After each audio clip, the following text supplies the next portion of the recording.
வலைக்கம் வரமத்துல்லாஹி வபரகாத்துஹு. வெல்கம் டு பானுவீட் கிச்சன். இன்றைக்கி நம்ம வீடியோவில் சாகி சிக்கன் கறி செய்கிறது தான் பார்க்க போகிறோம். தேவையான இன்க்ரீடியன்ஸ் எல்லாமே ரெடியாக இருக்குது. வாங்க வீடியோக்குள்ளே போகலாம். கடாய் அடுப்பில் வச்சுட்டு இதுக்கு நம்ம மசாலா ரோஸ்ட் பண்ண போகிறோம், ட்ரை ரோஸ்ட் பண்ண போகிறோம். மிளகு, சீரகம், மல்லி 3 ஒரு ஸ்பூன், தேவையான அளவு பட்டை மிளகா, அப்புறம் இது பட்டை, கிராம்பு, ஏலக்காய் எல்லாமே போட்டு நல்லா ட்ரை ரோஸ்ட் பண்ணுங்கள். வாசனை வர வரைக்கும் ட்ரை ரோஸ்ட் பண்ணுங்கள். நல்லா ட்ரை ரோஸ்ட் ஆகிருச்சு. இதை எடுத்து தட்டில் எடுத்து வச்சு ஆற வச்சுக்கிறலாம். இதுதான் நமக்கு மசாலா. நல்லா ஆறுன பிறகு ஃபைன் பேஸ்ட்டாக அரைச்சிக்கிறலாம். வெங்காயமும் தக்காளியும் நல்லா நறுக்கி வச்சுருக்கோம். குக்கரில் எண்ணெய் ஊற்றிட்டு சூடானதும் நம்ம நறுக்கி வச்சுருக்க வெங்காயத்தை சேர்க்கலாம். நல்லா சூடாயிடுச்சு. இது நல்லெண்ணெய் ஊற்றிக்கோங்க, அப்போ தான் ருசி நல்லா அதிகமாக இருக்கும். வெங்காயம் நீளமாக நறுக்கி வச்சுருக்கோம், அதை சேர்த்து நல்லா ப்ரௌனாக வதக்கிக்கிறலாம். எண்ணெய் நம்ம நிறையா ஊற்றிருக்கோம். அப்போ இதை நல்லா டீப் ஃப்ரை பண்ணிவிட்டு வெங்காயத்தை தனியாக எடுத்துகிட போகிறோம். இந்த எண்ணெய் வேஸ்ட்டு பண்ணாமல் இதில் தான் குழம்பு வைக்க போகிறோம். நம்ம இது வெங்காயம் வதங்கிறதுக்குள்ளே நம்ம ஏற்கனவே வறுத்து வச்ச மசாலாவை ஃபைன் பவுட்ரு பண்ணிக்கிடலாம். வெங்காயம் நல்லா வதங்கிட்டு இருக்கு. நல்லா ப்ரௌனாக வரும். வெங்காயத்தை எடுத்துடலாம். நம்ம நல்லா ப்ரௌனாக வந்துருச்சு. தனியாக எண்ணெயிலேருந்து வடிச்சுட்டு வெங்காயத்தை மட்டும் தனியாக எடுத்து வச்சுக்கிறலாம். நல்லா அரைச்சி எடுத்துக்கிறோங்க, எண்ணெய் இல்லாமல் வெங்காயத்தை மட்டும்.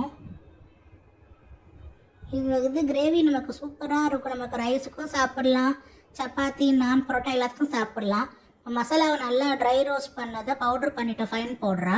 இப்போ இந்த வெங்காயமும் நம்ம வதக்குனதும் ஆற வச்சுருக்கோம். இதையும் நம்ம மிக்ஸி ஜாரில் போட்டுக்கிறோம். நம்ம இதோடு சேர்த்து இந்த மசாலா பவுட்ரு, வெங்காயம் எல்லாம் சேர்த்து தண்ணி ஊற்றி நல்லா ஃபைன் பேஸ்ட்டாக அரைச்சிக்கிறலாம்.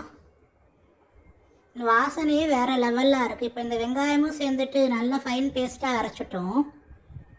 இப்போ குக்கரில் இருக்க அந்த எண்ணெயை திரும்பி சூடு பண்ணிக்கிறலாம். இதோடு நம்ம இஞ்சி பூண்டு பேஸ்ட்டு 1.5 ஸ்பூன் சேர்த்துருக்கோம். நல்லா மிக்ஸ் பண்ணி விடுங்க. இப்போ இதில் நறுக்கின தக்காளி சேர்க்க போகிறோம். நம்ம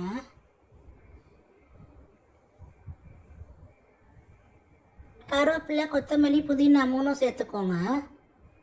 நல்லா மிக்ஸ் பண்ணி விடுங்க. அடுப்பை சிம்மில் வச்சுட்டே செய்யுங்க, அப்போ தான் நமக்கு அடி பிடிக்காமல் இருக்கும். நமக்கு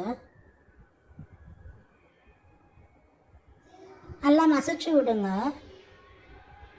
நல்லா எண்ணெய் பிரிஞ்சு வந்துட்டுருக்கு. இப்போ இதில் நம்ம அரைச்சி வச்ச அந்த ட்ரை மசாலா அப்புறம் வெங்காயம் 2 சேர்த்து அரைச்ச ஃபைன் பேஸ்ட்டை போட்டுக்கிறோம். நல்லா கிண்டி விடுங்க. எல்லாம் மிக்ஸ் ஆகி வாசனை சூப்பராக வருது. நமக்கு இவ்வளோதான். நமக்கு இதில் மசாலா நம்ம பட்டை மிளகா மசாலா அந்த இதுலையே போட்டு அரைச்சிருக்கோம். நல்லா எண்ணெய் பிரிஞ்சு வந்துருச்சு. இப்போ சிக்கனை சேர்க்குறோம். நல்லா மிக்ஸ் பண்ணி விடுங்க. இந்த இதுக்கு நம்ம காரம் எதுவுமே சேர்க்கலை. அந்த மசாலாவில் இருக்க ட்ரை மசாலாவில் இருக்க பட்டை மிளகா மட்டும்தான் காரம். உங்களுக்கு தேவையான அளவு சேர்த்துக்கோங்க. உப்பு சேர்த்து நல்லா மிக்ஸ் பண்ணி விடுங்க. எல்லாமே நல்லா மிக்ஸ் ஆகிருச்சு. இப்போ நம்ம தேவையான அளவு வாட்டர் ஊற்றிக்கிறலாம். நல்லா மிக்ஸ் பண்ணி விடுங்க.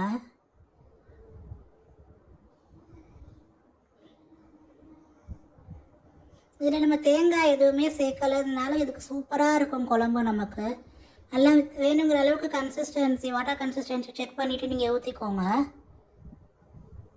சால்ட்டு செக் பண்ணிவிட்டு தேவைன்னா போட்டுக்கோங்க. குக்கரை மூடி வச்சிடலாம். நமக்கு 3 விசில் விட்டால் போதும். நமக்கு